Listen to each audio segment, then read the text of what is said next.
absolutely. Yeah, that's a great story because well, okay, I got to take you back a little bit because I had these leg braces on when I was a little kid. I couldn't really walk, and so I had leg braces like Forrest Gump, the leg braces, just to be able to walk. And so my pediatrician, when I was a little kid, basically said to my parents, "Hey, you should enroll Noah in some dance classes to strengthen his legs because my legs just weren't very strong." So they enrolled me in some tap dancing classes when I was 7 years old.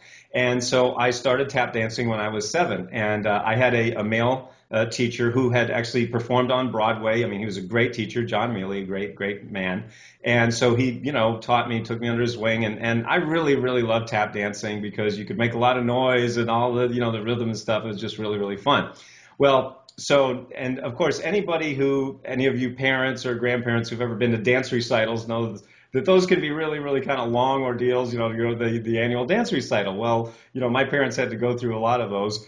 And so at one of these dance recitals, the performance that we were going to do was be a British soldier, those soldiers with the big hats, those really, really tall hats. And so there were four of us in this dance number, four boys.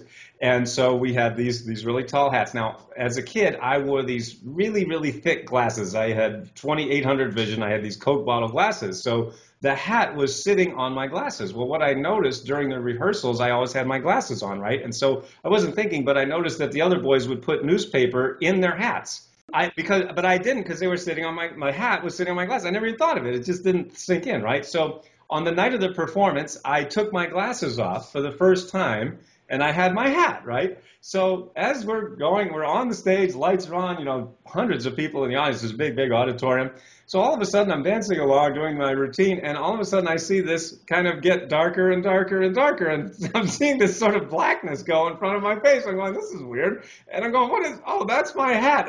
So meanwhile it's like about there and the audience is cracking up. They are dying laughing. And so I finished the routine. I didn't miss a step. I mean, I finished the whole routine, got off stage, and they had a standing ovation. And it was like, and I got to the car afterwards. I literally said to my parents, well, I guess I now have my most embarrassing moment.